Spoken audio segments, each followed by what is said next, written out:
Well, welcome to the Redmen TV. It is Liverpool's goal against Manchester United analysed. I think we know it was late on in the game at Old Trafford when Liverpool were able to get back into it. And there's quite a few things here that I just want to draw your attention to. You may have missed it, you may have seen it, but leave me your thoughts in the comment section below, of course.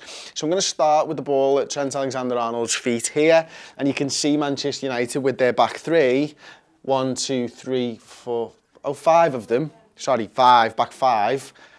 We're okay with that. And then a 4, and then they've clearly got a 1.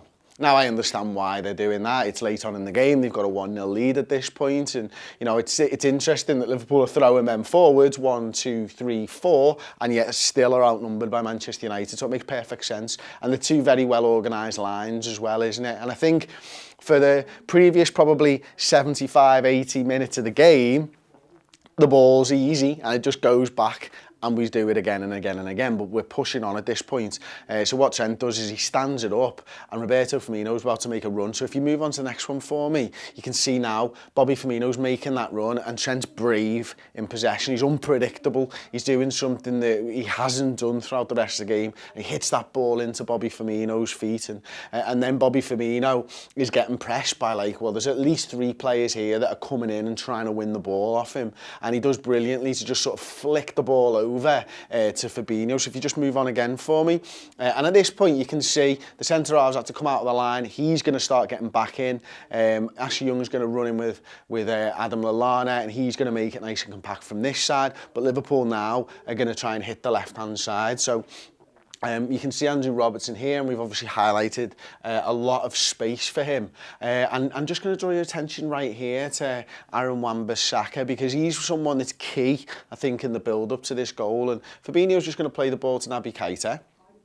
And now the ball that we've played, again, consistently throughout the game, the prior 80-odd minutes, is probably just going to be a quick pass out to the left-hand side. And, you know, it might have been a good time to do this, to be honest with you. You got Aaron Wan-Bissaka there and Alex Oxlade-Chamberlain, I think it is. But Naby Keita does things a little differently to the other midfielders we got. He does things a little bit differently to Gini Wijnaldum and Jordan Henderson. And he's totally comfortable, even having just come on, you know, barely a minute or two before, I think, actually. And he comes on and he just stops.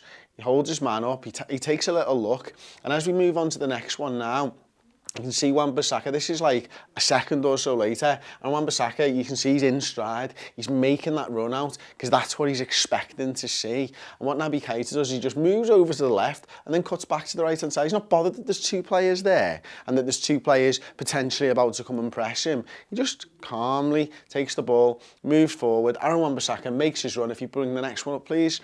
And now there's a big gap here, and he just turns back in.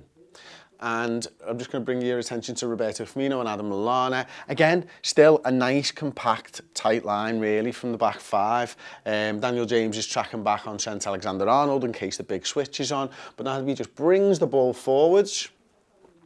And then, as he does that, and Wan-Bissaka comes back in, makes that nice and compact once again. So I think if you watch the video, he goes out and he comes back in because he's turned inside and he's not afraid to play a ball into feet. And I think that's what Aaron Wan-Bissaka was scared of. Because look, Alex Oxlade-Chamberlain's still there. He thinks he's got to mark him. And maybe if he had been out here, the ball is on to Alex Oxlade-Chamberlain.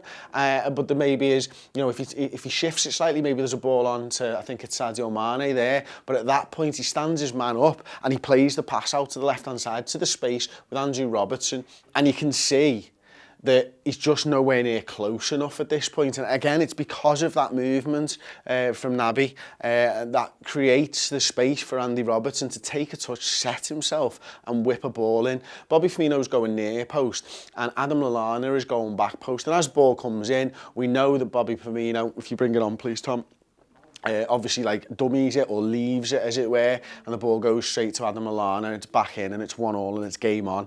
And from here on in, I'll be honest, I thought if there was going to be a winner, it was only going to be Liverpool Football Club. Do not believe the hype. Manchester United played well in this game, but don't believe what their players are telling you and their managers telling you that Liverpool were lucky to get back into this game. Liverpool were not lucky. Liverpool worked that ball really well from sideline to sideline and finally got it into the back of the net. If you've enjoyed the Goals Analysed video, please please like the video. Of course, subscribe to Redmen TV on YouTube if you haven't already. If you want more of this, we've looked at the Manchester United goal and a few things that I think Liverpool could have done better regardless of the VAR. We're also taking a look in a bit more depth and detail at Naby Keita's performance. I'll showcase probably another couple of things that Naby did brilliantly that maybe the likes of Jordan Henderson, Gini Wijnaldum didn't do in that game. So if you're into these style videos, every single week we do about 30 to 45 minute stats and tactics video on the weekend's game. Thank you very much for watching. I'll see you next time. Ta-ra.